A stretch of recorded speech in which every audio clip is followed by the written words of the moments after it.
বিহুলৈ বুলি আজি সাজ বনাবলৈ লৈছোঁ। প্ৰথমতে মই ভাতখিনি জুই একুৰা ধৰি সিজাই ল'লোঁ। তাৰপিছতে কলপাত দুখন কাটি আনি সাজৰ ভাতখিনি ঠাণ্ডা হ'বৰ কাৰণে মেলি দিলোঁ। অলপ অলপকৈ কেৰাহীখনৰ পৰা ভাতখিনি কলপাতলৈ উলিয়াই আছোঁ। এতিয়া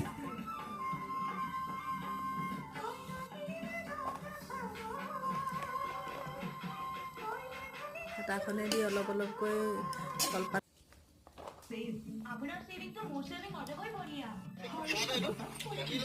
উত্তৰটো আহিছে।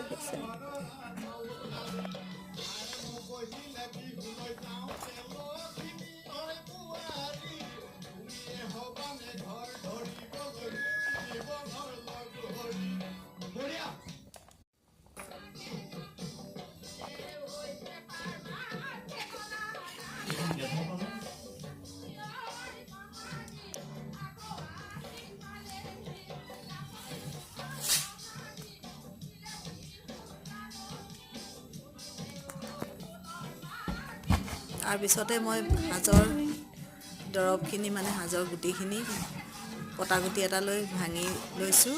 ভাঙি ধুনীয়াকৈ গুড়ি কৰি লৈছোঁ।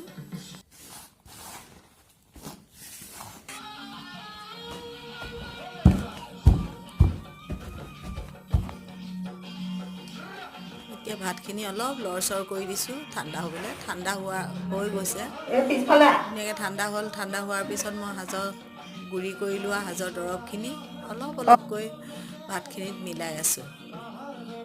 ধুনীয়াকৈ মিলাই দিছোঁ। মিলাই অলপ অলপকৈ বাচন এটাত ভৰাই গৈছোঁ।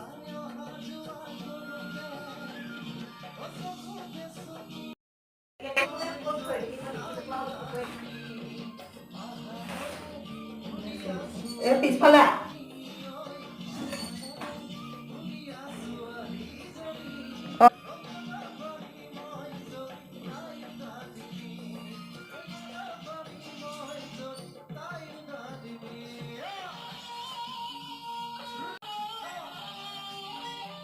এতিয়া সাজৰ ভাতখিনি মিলোৱা হৈ গ'ল।